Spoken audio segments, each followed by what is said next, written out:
La historia no miente. Quiero que escuchen la siguiente entrevista que realizan Néstor Morales y Ricardo Espina de Blue Radio a la directora de la División de las Américas de Human Rights Watch, Juanita Goebertus Estrada, sobre los ataques por parte de Estados Unidos a las lanchas en el Caribe y el Pacífico. Sobre los bombardeos de Estados Unidos, ataques que eran inicialmente en el Caribe, ya se extendieron al Mar Pacífico. Hay pronunciamiento de Human Rights Watch, cuya directora para América Latina es la colombiana Juanita Goebertus. Doctora Goebertus, buenos días. Néstor, buenos días. Un saludo a toda la audiencia y al panel esta mañana. Doctora Goebertus, ¿qué reparos tienen ustedes desde Human Rights Watch a estos bombardeos y ataques contra embarcaciones del narcotráfico? O supuestamente del narcotráfico, porque tampoco lo sabemos con certeza. Néstor, en este momento Estados Unidos ha desplegado en total 9 ataques que han cobrado la vida de 39 personas. Son ataques contra embarcaciones, como usted dice, presuntamente que traficaban drogas. Sin embargo, desde nuestro punto de vista jurídico y teniendo en cuenta las obligaciones de Estados Unidos en materia de derecho internacional de derechos humanos, estos ataques, independientemente de si allí había o no narcotraficantes, constituyen ejecuciones extrajudiciales. Estados Unidos no está en conflicto armado con Venezuela, ni con Colombia, ni mucho menos con distintos grupos criminales. Lo que hay aquí, si acaso, es criminalidad organizada que tiene que ser enfrentada con todo el peso de la ley. Lo que corresponde son operaciones de interdicción marítima, intentos por capturar a estas personas y procesarlas judicialmente. Pero asesinarlos, matarlos sin ninguna posibilidad de enfrentar un juicio es lo que internacionalmente se conoce como una ejecución extrajudicial. Sí, el hecho de que sea en aguas internacionales, que es uno de los argumentos a modo de defensa de la Casa Blanca y del secretario de Guerra allí en Washington, ¿eso es un atenuante? ¿Eso cambia en algo la calidad y la condición de los ataques? No, no lo cambia en nada. Siguen siendo ejecuciones extrajudiciales. Lo que determina que sean aguas internacionales o no es la jurisdicción, es decir, quién estaría habilitado para investigar estos hechos. Pero dónde se dan no exime al gobierno de Estados Unidos de garantizar que no lanza operaciones militares ofensivas con uso de la fuerza letal como primera opción en un contexto, si acaso, de criminalidad organizada, que, insisto, lo que ameritaría sería colaboración hemisférica de altísima calidad para procesar y realmente desarticular estas redes de crimen organizado. Sí, doctora Goebertus, bajo la línea de que esto es una ejecución extrajudicial, como usted lo dice, ¿cuál sería la instancia para investigar esos crímenes? Es decir, esto ha sido en aguas internacionales, ha sido sobre blancos, por ejemplo, colombianos o cubanos o extranjeros en general, pero ¿cuál sería la instancia ante la que podrían investigar estos crímenes? Esa es justo la pregunta más difícil porque efectivamente el excepcionalismo norteamericano, el hecho de que Estados Unidos no acepta la competencia de la Corte Penal Internacional, no acepta la competencia de la Corte Interamericana de Derechos Humanos, pues pone sus acciones en un lugar de muchísima, digamos, impunidad y de dificultad para que se rindan cuentas. Dicho eso, necesitamos, y es parte en lo que estamos muchas organizaciones de derechos humanos, Human Rights Watch incluido, documentando estos casos para entender exactamente dónde se cometieron y contra personas de qué países. Porque efectivamente, en la medida en la que allí haya personas de distintas nacionalidades, por ejemplo, colombianos, personas de Trinidad y Tobago, se desprenden jurisdicciones en estos países para poder investigar estos hechos.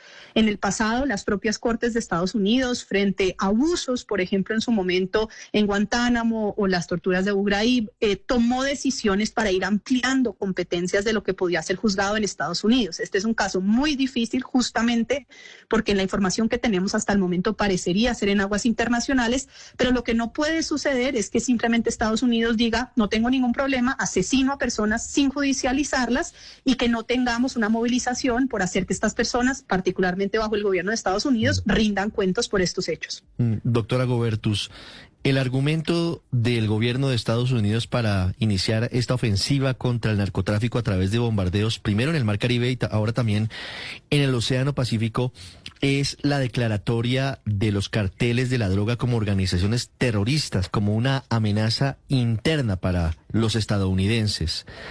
¿Eso puede ser un atenuante? ¿Esa puede ser una justificación a la luz del derecho internacional?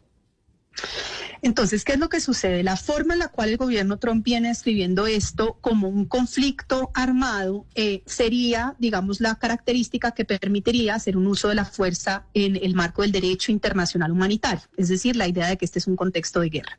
Sin embargo, el derecho internacional humanitario y su particular intérprete, que es que el Comité Internacional de la Cruz Roja, ha señalado que la existencia de un conflicto armado no depende de una declaración política, sino de unas características objetivas sobre el nivel de organización y nivel de hostilidad, justamente para diferenciar criminalidad común de contextos reales de conflicto armado. Si esto no fuera poco, por lo cual, insisto, la declaración política de Trump no es suficiente, a nivel doméstico dentro de Estados Unidos existe un procedimiento que requiere autorización de Congreso para establecer que Estados Unidos está en guerra con algún país o con un grupo en particular. Y ese procedimiento no se ha surtido. Trump no ha ido al Congreso a generar esa autorización, con lo cual, pues este es doblemente ilegal, no cumple con los estándares internacionales y no cumple con los estándares domésticos dentro de Estados Unidos para considerar que existe un conflicto armado.